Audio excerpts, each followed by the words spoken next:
A report out last month says the Amish population in the U.S. has doubled since 1990 and is expanding to more and more places. The whole world's population is going way up too. It's forecast to hit 7 billion by the end of 2012. So many people that by one estimate, the currently living will make up 5% of all humans, ever. Globally, the biggest gainers are African countries, led by Niger, Uganda, and Burundi. And in the U.S., Sunbelt states like Nevada, Arizona, and Utah.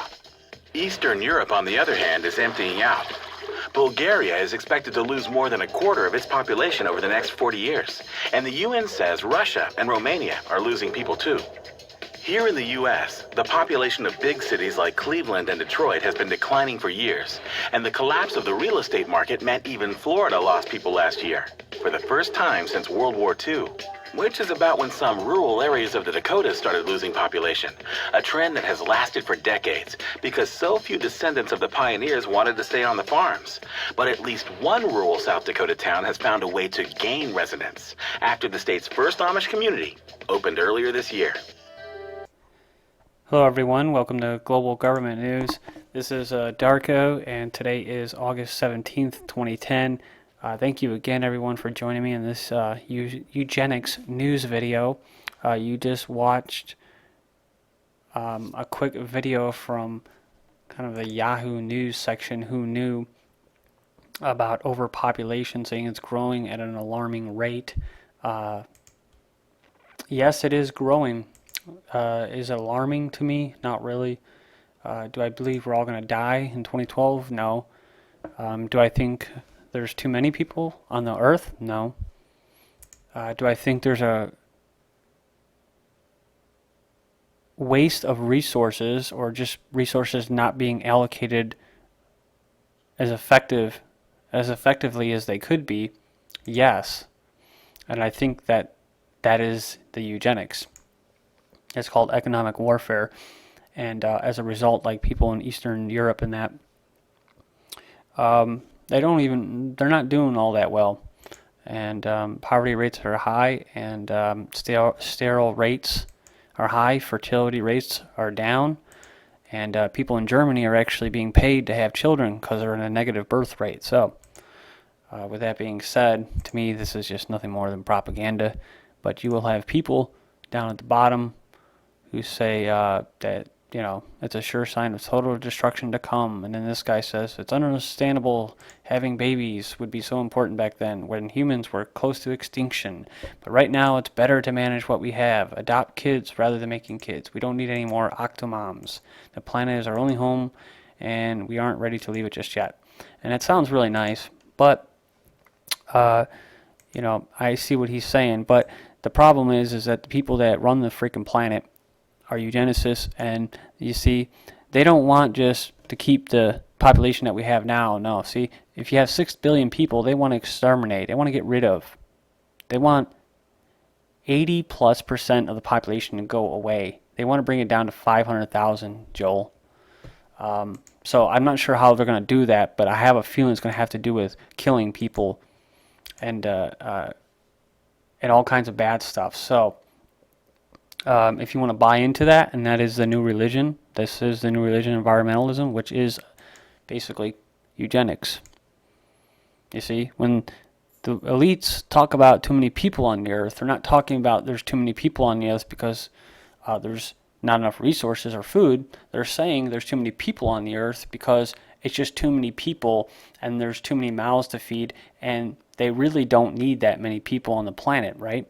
Because then it starts to become an actual problem where they cannot control the numbers of people. You get what I'm saying? And so they use the environment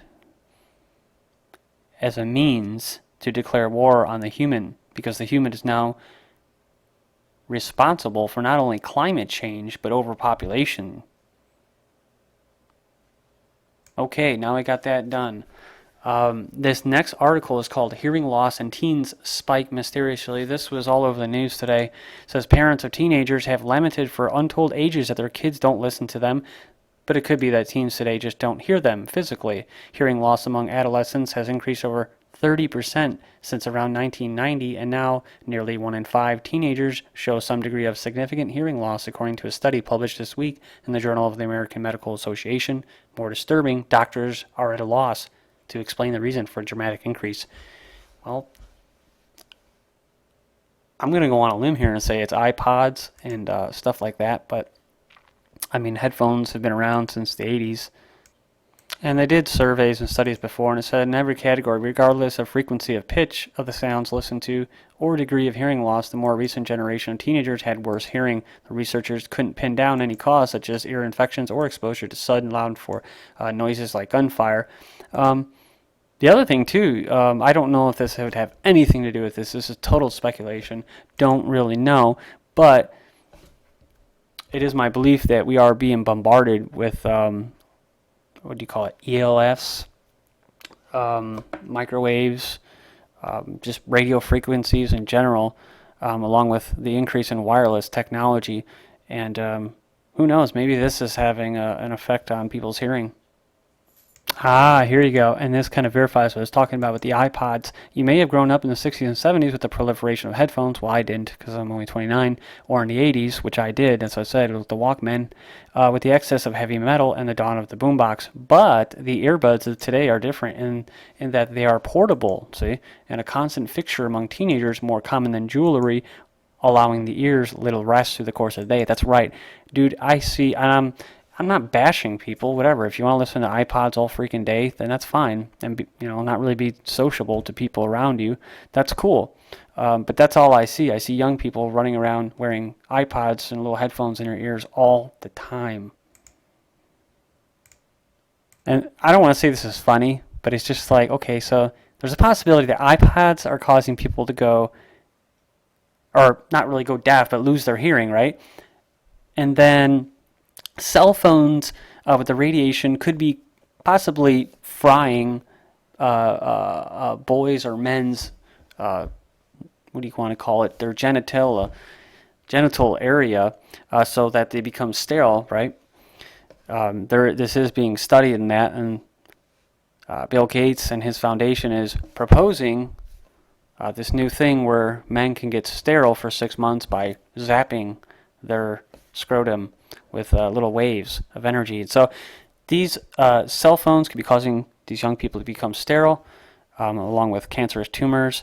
They could be becoming deaf through the iPods, and then we have the BlackBerry squint, which could be causing them to go blind. So, I mean, and this is from PC World, and it's actually from July of 2006. First, there was a BlackBerry thumb, that ache you feel when your thumb's been boarding for too long, on research in Motion's additive smartphone. Now there are reports of the BlackBerry squint, the blurred vision or eye strain that results from too much time spent viewing the small screen, on research in Motion's BlackBerry. I shudder to contemplate what the next gadget affliction might be named. iPod ear. This next one is judge's ruling uproots use of GM beets. Talking about GMO beets for sugar. Victory. Federal court rescinds USDA approval of genetically engineered sugar beets. And it says victory. Order bans planting or sale of controversial crop. Court denies Monsanto request to allow continued planting. Today, Judge White, Federal District Court of the Northern District of California, issued ruling granting the request of Plaintiffs' Center for Food Safety, Organic Seed Alliance, and all these other approval of genetically engineered Roundup Ready sugar beets.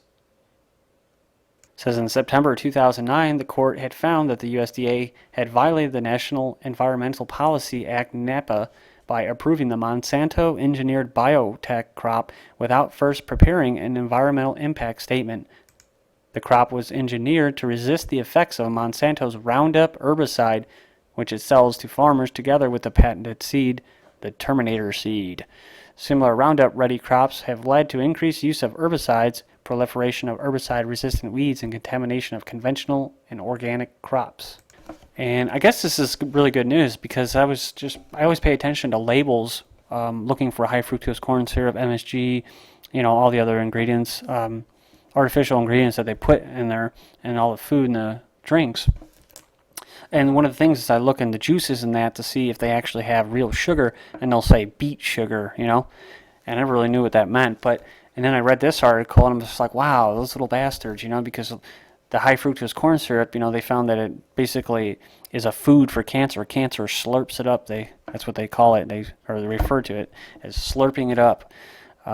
So high fructose corn syrup's been kind of declining in the past couple of years because people are waking up to it. And so what have they been putting in there? This beet sugar, and then now, you know, they were trying to use GMO beet sugar. So it's just like, man, you almost can't really win as just an average person with a limited income.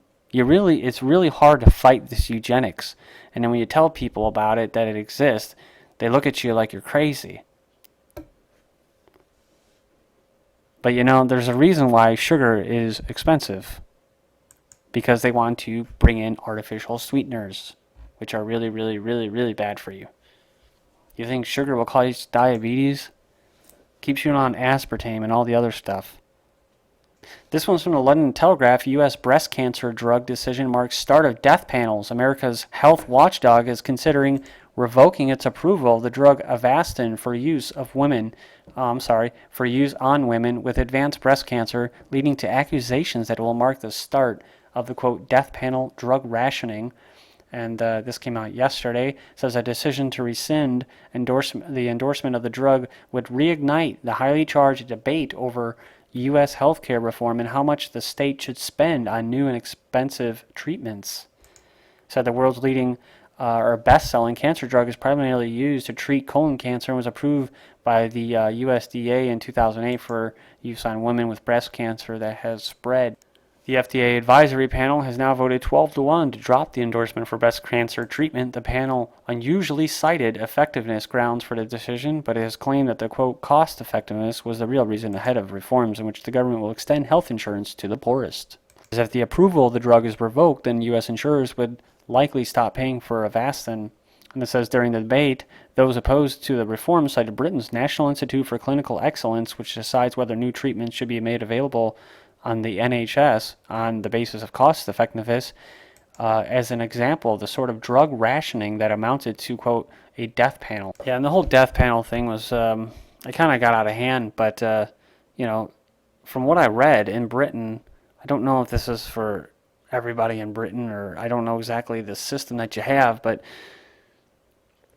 you know, from what I read, the U.S. system was supposed to model the British system, and in the British system they had something that was similar to a death panel, but they also had something that was called the death pathway, so that people, when they hit a certain age or a condition, that their food and their medication would be rationed, and they would basically be on a death pathway. In other words, like a triage. This is 5 out of 6 new drugs don't work. 5 out of 6 approved drugs offer few, if any, benefits to patients, according to leading critics of the pharmaceutical industry. Large firms hyped up patented medicines, spent vast amounts of getting doctors to prescribe them, and underplayed serious side effects, said Professor Donald Light, a sociologist and professor of comparative health policy at the University of Medicine and Dentistry in New Jersey, U.S. When toxic side effects of prescription drugs were taken into account, and their misuse, he claimed they were a, quote, significant cause of death. Going to keep moving here, guys. Fructose slurping cancer could sour the soda business. Soda and processed food manufacturers have long insisted that all sugars are essentially the same, yet simultaneously they're delicately backing away from high fructose corn syrup, as one study after another links the corn-based sweetener to obesity and diabetes, while the market for HFCS declined by 9% in 2008. It says Ken Rosenborough of the Organic and Non-GMO report, it was still used in 55% of all sweetened edibles in 2000. This is deaths from heart attack rise with delays in care. Study finds 10% increase in mortality with every additional hour between call and treatment. You like that? It's almost like rationing of care. This is poultry litter leaches arsenic into streams, rivers. Researchers say more careful farm management would cut down on contamination. And you think this is a joke? No way. Some call for cholesterol drugs at fast food joints. British scientists say it may help neutralize the risk of eating junk. And yes, sadly enough, fluoride mouth rinse program to restart in schools this year in Ohio. What a sad, sad world we live in, man.